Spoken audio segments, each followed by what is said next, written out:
Tom Woods Show, episode 887. Prepare to set fire to the index card of allowable opinion. Your daily dose of liberty education starts here. The Tom Woods Show. Hey everybody, if you don't yet have my free ebook, 5 Paths to an Online Income, you are missing out. This is a how-to guide, how to podcast, how to self-publish a book, how to monetize a blog, and so much more. So it's a how-to guide, and it's also a how-to-monetize guide. It's both. Check it out at pathstoincome.com. Hey everybody, Tom Woods here. Eric July is back on the show, and I couldn't be happier. I've had Eric on before, and just before that appearance, I was, of course, told what a great guy he was. He's a musician, and he's a libertarian. And, you know, I've sort of heard that story before. He's a such and such, and he's also a libertarian. And you talk to the person, and it's sort of like, I'd like to smoke some pot, and maybe taxes are 5% too high, and that makes him a libertarian. I think we're so desperate to discover people who are libertarians. If they're celebrities, we just drop the bar way, way low. But with Eric, you can keep that bar as high as you want because he is going to scale it every single time. He is a hardcore Rothbardian. I mean, there ain't no getting around that. And his band, Backwards, which is BACKWORDZ, has got an album out now called Veracity that you are just not going to believe. Wait till you see the song titles on this thing. It is amazing. And it's great stuff. It's not like you have to treat them like a charity case. Well, they're libertarians, so we got to go out and support them. To that, you know, enough of that. We've heard enough of that. How about libertarians produce good quality stuff and we'll just go buy it anyway? So Eric's a great guy. He's published on a variety of libertarian websites. In fact, he's been urging me to be interviewed by him, and it's just been a matter of things have been crazy around the Woods household for the past few weeks, but we're going to make that work. Anyway, we're waiting to hear about how his album is going to do on the Billboard charts, if you can believe that. And I was hoping to have that information by the time I got this intro part of the episode out to you, but I got to get the episode out. It's I got a long, crazy day today, so I will update you in the future, maybe on tomorrow's episode, which, by the way, tomorrow's episode is also pretty darn hot, but I'll talk to you about that after I talk to Eric July. So here we go. Eric, welcome back. Hey, Tom, how you doing, brother? I could not be better. I am so well. I could be better if they weren't bombing Syria, but other than that, in terms of the guest I'm talking to right now, I am so excited about your success. We have a lot of people in the libertarian movement who are trying to do a lot of things, and some of them work, and some of them don't. But it seems like what you're doing is working like crazy. This album, Veracity, is. I mean, it's selling like crazy. We're going to talk about that in just a second. And as this is airing, it's Monday, April 10th, which is when we'll get some information about the Billboard charts. And so maybe in my intro to this episode, I will already have told people how it's doing. But anyway, it's super great. But I'll tell you, the thing that I've heard the most about this album from people is that they say, you know, I ordered it because I wanted to help the cause. And then I listened to it, and it's so good that, of course, I would have wanted to order it anyway. Now, that's what you want to hear. Right. I think that's the biggest one that we heard. We got a lot of support initially. I think that's why the sales kind of went up, because there's a lot of people, and big shout out to them. They wanted to just support the cause and, you know, with the message that we're kind of hammering home. But then people realized like the production quality and stuff, like this is legit. Like this wasn't anything that this is something that could have been put out on any major label, and it would have been a solid record top to bottom. So I think that is what increased the support, was that, you know, not only did we have the message that people were just waiting for and the consciousness that people were waiting for in music, but the fact that, you know, again, it was we put in a lot of time, spent a lot of money, really just making sure that we didn't want to half-tail this. We wanted to make sure that this was something that was going to be professionally done and sounded good. It was quality, and this was the result. And the support has been awesome, but even more so just to hear that kind of reception from people that are saying like, man, like this is you know, the cause, yeah, but this is a solid album is you know, the reason why we do it. Yeah, I'm listening to it in my headphones, and it's just top quality. You're right. It does not sound like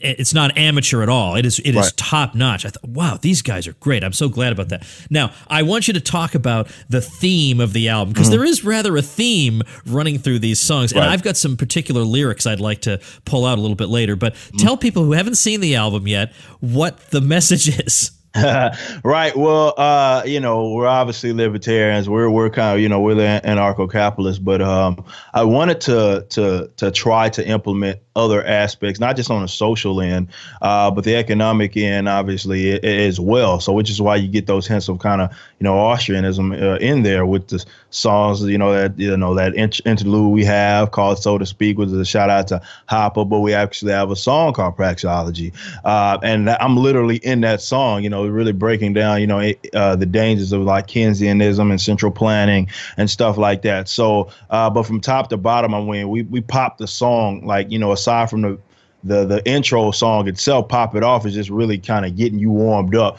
But the second track, which is technically the first band track, Individualism, sets the tone for the entire record, because it's just talking about us seceding all the way to the individual and, acknowledging the individual over the collective and stuff like that. So it's very liberty minded, but we made sure that we executed it in a way to where if you're listening to this and maybe you don't know any of what I'm talking about, you're at least gonna listen to it and try to at least go out of your way to maybe research some of the topics that we're talking about. So it's almost to create conversations out of it, and it works because we can go on YouTube, and I'm always funny because I see the comments and other people's videos. The comments are always like, "Hey, this song is good," but in ours, it's always people arguing about about the topics, and that's awesome. Yeah, yeah, that is great. Now, I want to make sure everybody caught the thing you said about "So to Speak." Yeah, there is this interlude, and it's called "So to Speak," and I thought, okay, that's obviously a tribute to Hoppe. So I asked you, and you said, yeah, that was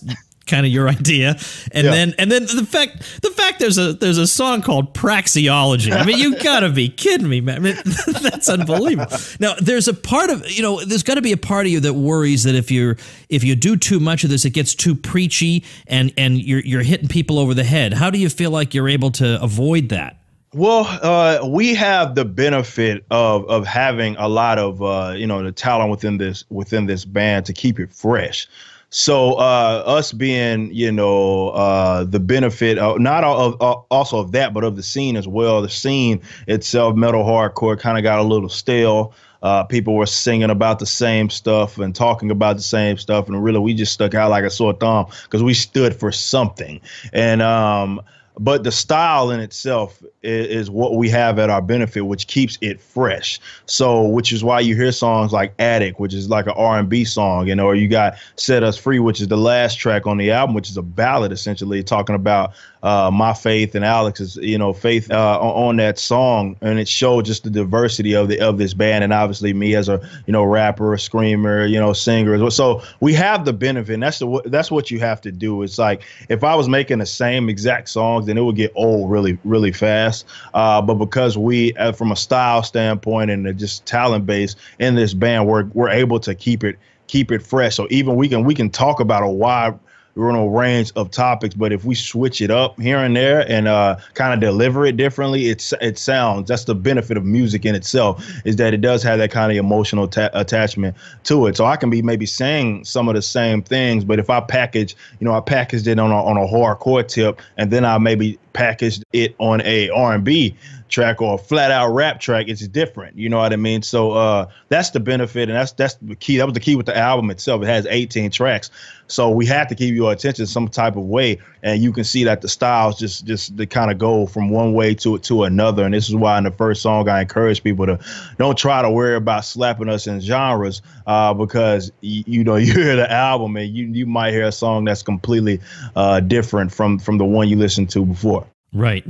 By the way, just in case people are wondering, can kids listen in? Is there any bad language on it?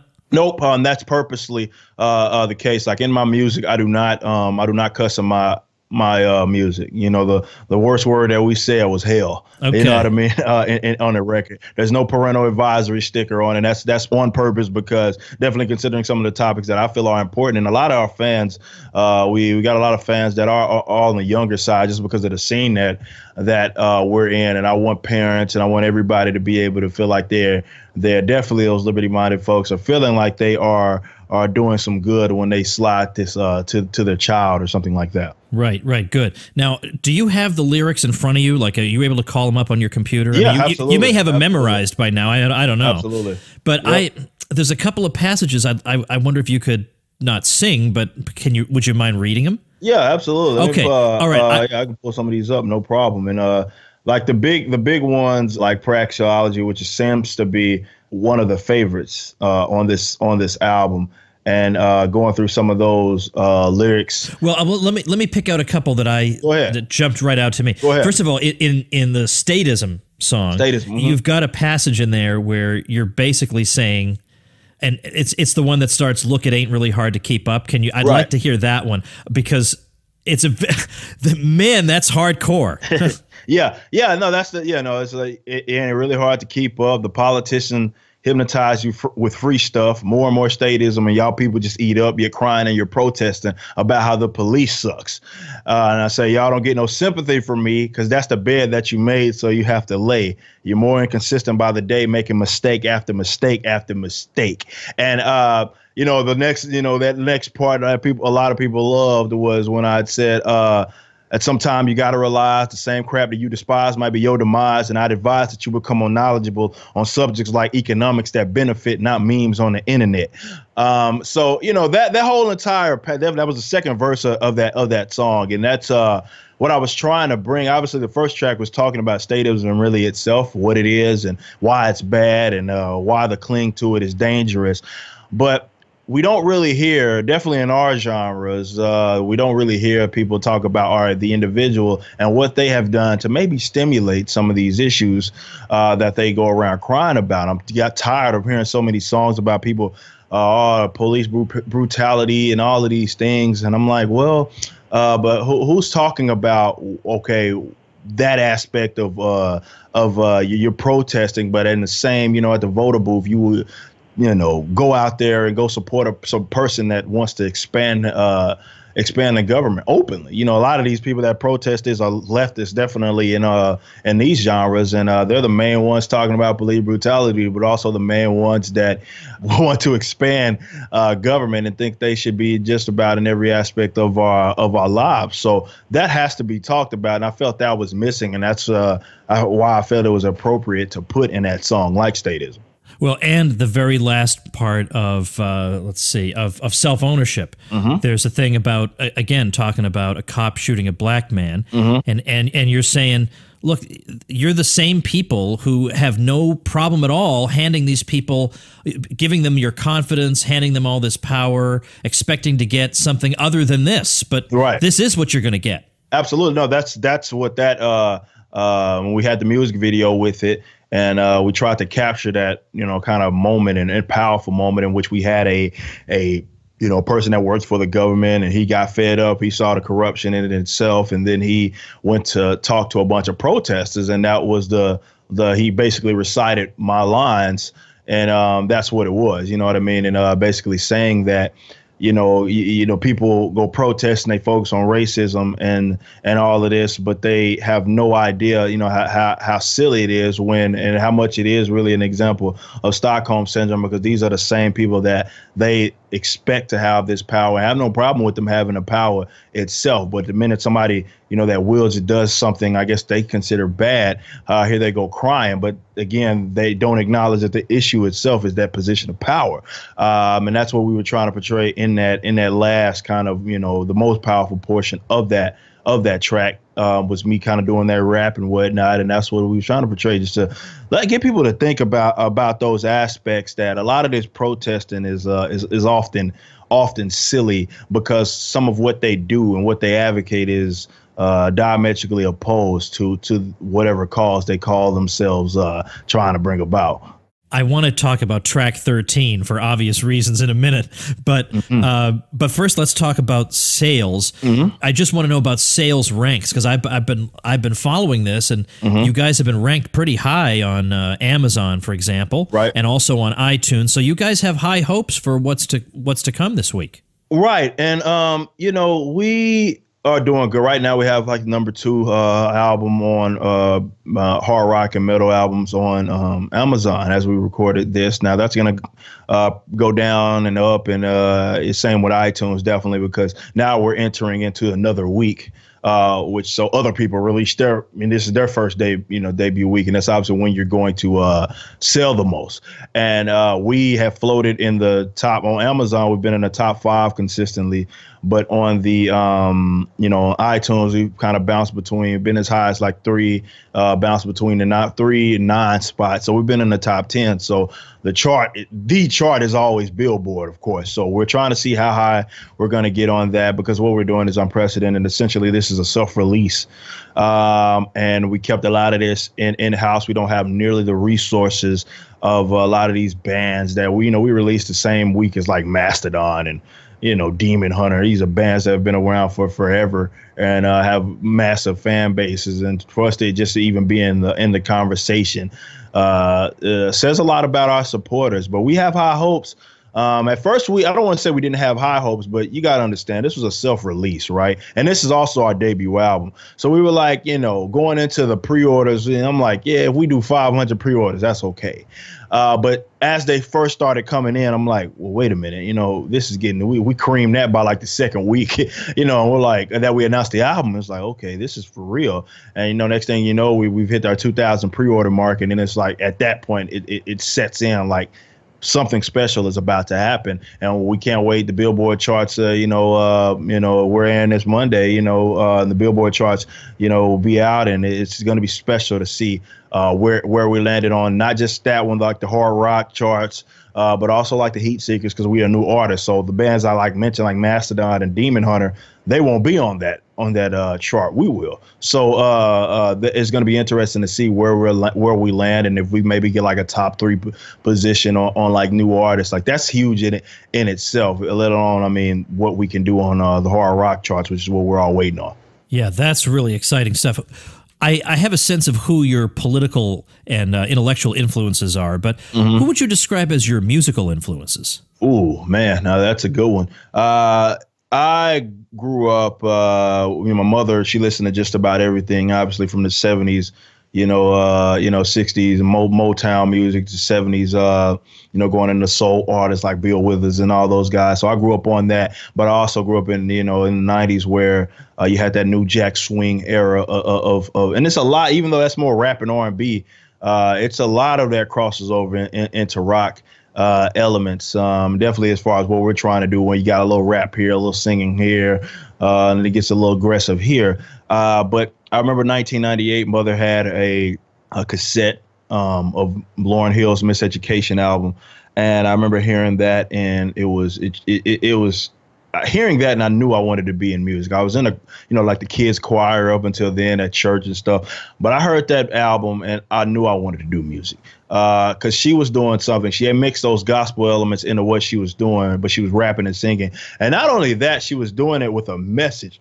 that was important, behind it. So, I heard that, and I was like, man, this could really, this could really be done. And again, having the benefit of a mother that, will listen to and everything. And I picked up on that. And also growing up in an era, like if you realize what albums were dropping like between like 97 and like 2002, just that block alone, how many artists that we see as greats and albums that we see as greats dropped between then. That was when Lauryn Hill, that's a diamond record, Hobbit Theory by Linkin Park. Eminem had just dropped his, Slim Shady LP, and you had System of a Down and all these guys. Rage were kind of on the latter half of what they were doing, Rage Against the Machine, latter half of what they were doing in the 90s as well. So it was so much music that I was able to consume during that time. But if it was one album that I could point to and I said, all right, this is why I want to do music, it had to have been Lauryn Hill's Miseducation album. I believe that was like 98 when that came out.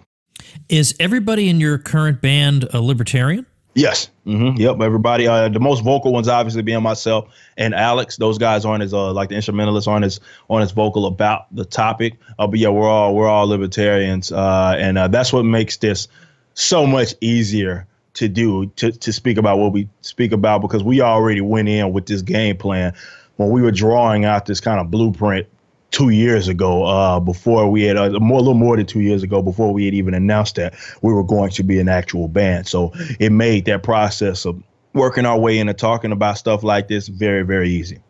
By the way, before I forget, is there one place that if people order the album, you guys do the best? Like, would you prefer that people get it from a particular source? Yeah, if you go to backwards.merchnow.com, that's backwords.merch.now.com, that you can get the physical copies of the album, but you can also get cool little shirts and bundles and whatnot with it. So I would say go there. With this being a debut, I'm satisfied. I'm not going to be angry at anybody that gets it from iTunes or Google or Amazon or stuff like that, because that's really the focal point, is really because first week sales and all of that stuff really determines what a band is going to, the opportunities that you're going to get. And understand with us and our message, why it's even double important is because we have gotten a lot of grime. It's an establishment involved in music, and they're all leftists. Yeah. So you can imagine the amount of like tours and stuff. We're bigger than a lot of artists that get put on these tours or stuff like that. And it's because I've said something like I wanted to defund Planned Parenthood or something like that. And Planned Parenthood works with a tour or something like that. Yeah. And and then it's like, oh, screw those guys. So we have an establishment that we're working against. So the plan is, and what we have to do is essentially get so big that they can't ignore us, which is kind of what's happening right now when you see how we had basically little to no press surrounding this album. And we are about to, our first week sales cream guys that are on bands that or labels that are way more massive than have more resources than we would ever and than we have right now, because we're choosing to keep it independent. So it's even more important for us to do really well. So at this point, with it being the debut, maybe it's a little different when you talk about second or third album, but at least on the debut, if long as it's a legitimate purchase, go get it. Right. Okay. Well, I'm curious about the way they calculate this, because I would think it's analogous with books, that I could make more money if I have people order the book through me, but I don't think it counts toward my sales like for a bestseller list. And likewise, if they order through your merchandise store, does that count toward the Billboard charts the way an Amazon sale would count? Yes, it does. If they got it from us, it's a little different in terms of how we have to report it. We can still get like SoundScan to count it, but it's a little different if like we sell it at a show or somebody wants to come to me and buy it. But that's specifically why we went with this particular company, Merch Now, to distribute it, because they report straight to SoundScan. So that means that anything that we sell on there is going to go directly to counting towards Bill. That's specifically why we went to him, because we knew that was a possibility, that we would want a lot of people that wanted to get physical copies. So we needed to go with somebody that we knew the reporting was going to be legitimate, and that's why we went with him. Track 13 on Veracity is called Democracy Sucks. I would like your comment, please. Yes, it absolutely sucks. And it features a Canadian friend of mine by the name of Lauren Babick. She's in a band called Red Handed Denial. And that's her singing on the first on the two verses. And I'm rapping after her and whatnot. And it was so fun to record, because we did a little different style. Like there's no screaming or anything in that song, for example. And we played around with it a lot, but the lyrics itself, it speaks for itself. In the dangers of democracy and how people are essentially willing to sell themselves, sell their lives away for the kind of false sense of security and stuff like that. And Lauren, I didn't write her parts for, by the way, and she killed it with some of her lyrics, and it lets you know how much she feels us. And I can imagine with her being in Canada, she's seeing some statism of her own, and she talked about some of those aspects and her perspective as well. So it was a song that we all got to do a little different, something different on the instrumental, but like the subject matter itself is a very important one, if not one of the most important ones on the record. And then following that is another one whose title is quite blunt. Utopias don't exist. Yep, that was technically our first single that we released when we announced so it lets you know how much changed, because we announced the album Veracity in like 2015 of like September, I believe it was September 2015, and that was a song that we kind of popped it off with, and a lot changed that we had to push it all the way back to now, and it's just now releasing almost 2 years after the fact. But it's because like so much had changed. But that song was like the first one in which we dove like really head first into the anti-politics of this all. And I think that was around the time when there was a lot going on with the Freddie Grays of the world, and and it was a lot of racism cries and stuff like that. And I was really, really frustrated. And you can tell in the second verse, and which I talk about how, these people, and we actually talked about this in another song. I can't remember the professional protesters, the same exact element, how a lot of these people that are in these communities, whether it be gang members and stuff like that, who, and I used to be one of those, essentially terrorize their own cities, and they get absolutely little to no pushback from people that will go around protesting. It's and that's what I was talking about, and how we don't really value a life that's black, and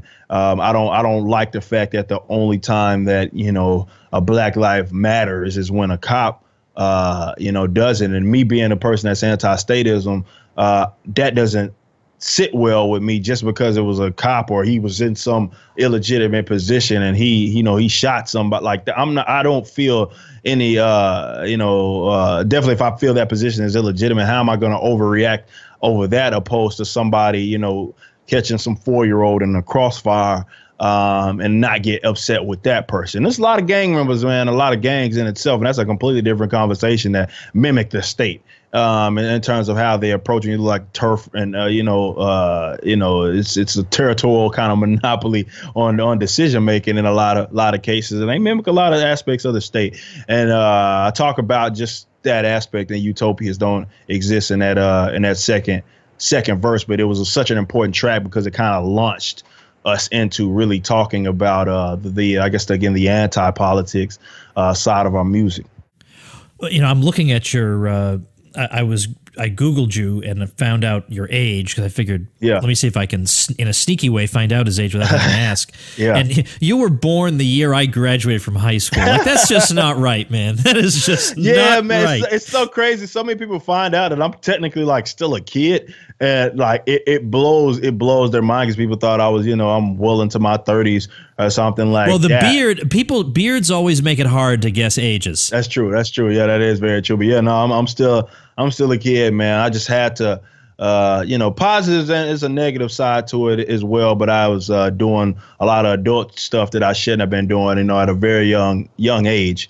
So I had a lot of experience before I had even hit, 18 years old. I was already involved in the silliness, and I use it now to obviously, speak against some of the things that I used to participate in, even, with Obama, me campaigning for him back in, 07, 08 and stuff like that. So it was a learning experience, certainly. But yeah, I'm still technically, a kid by standard, definitely amongst our community of people that are, I guess, known for speaking some of this this beautiful message of property rights and non-aggression and self-ownership. I'm certainly young in comparison.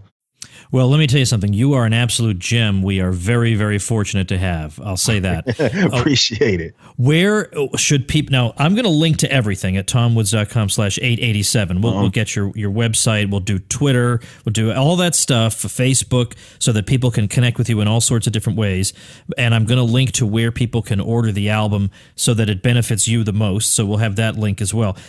Anything in particular that I might be overlooking? Do you want Backwards Music? And of course, it's Backwards, BACKWORDZ. Do you want backwardsmusic.com? You tell me what you want linked there, and I'll put it there. Right. Yeah. Backwardsmusic.com is our actual, website. So for the people that want to keep, we just got off a tour, but for the people that want to keep up, definitely on our tour stuff, they're going to want to go to backwardsmusic.com. to stay up to date as far as what we're doing. But if it's regarding the album, backwards.merchnow.com is going to be the better site because, again, that has all the merchandise essentially. And you can get some merchandise from backwardsmusic.com as well. But the Merch Now site is going to have the merchandise surrounding the album, which is really our focal point right now. Well, thanks for your time, Eric. I hope you guys keep on crushing it. I'm glad to hear about your good news. I hope we have even more good news to come. Absolutely, man. I appreciate you having me. It's always a good time, Tom. All right, let's talk about a couple of fun things here. Few fun things. May 20th, 2017, great event the Mises Institute is putting on in Seattle, so you're going to enjoy that. And by the way, you'll get a kick out of this. I've got 2 escape rooms set up for my supporting listeners who want to attend. I've got 2 slots left as of this recording. 2 slots for the Escape the Carnival or whatever, the Midnight Carnival one. But I've also got one, this one's totally booked, and it's called Trapped in a Room with a Zombie. Now, if you know my interview with a zombie video, you know how beautiful that is. Bob Murphy's going to be with me, and 12 of us are going to attempt to escape the Trapped in a Room with a Zombie room. So that's going to be great fun. But the Mises event, May 20th, find out the details, tomwoods.com/events. I got to get some of my other events up there. I think that's the only event I have posted. I got to get to that. Anyway, that's the first thing. Second thing is tomorrow's episode is going to have Mike Doherty, who is a New Jersey state senator and was the co-chairman of the Trump campaign in 2016 here, and who has come out just with guns blazing against the Syria intervention. So I thought that would make an interesting conversation. So that's coming up. And then finally, you'll never believe another listener has created a website. Would you believe that? There's another one. There is yet another one. And this one is actually a business. Yes, I'll even promote your business website. I don't care. You know, as long as you use my link, as long as you're not doing anything, shady and underhanded, then sure. How about this? It's the Tin Society at tinsociety.com. And what's it about? It is a monthly subscription of pipe tobacco and pipe smoking accessories. Each month, he says, we help our members explore new and exciting blends of tobacco. Whether you're just beginning to smoke a pipe or have smoked for years and would like to be introduced to new blends, the Tin Society is where you belong. So how about that? That's politically incorrect. So tinsociety.com is the website. I'll link to that at tomwoods.com/887. Of course, you get a nice boost from me when you get your web hosting through my link, and you get all kinds of awesome bonuses to help get you running out of the gate. How do you get those bonuses? Check them out at tomwoods.com/publicity. I'll see you tomorrow. Become a smarter libertarian in just 30 minutes a day. Visit tomwoods.com to subscribe to the show for free, and we'll see you next time.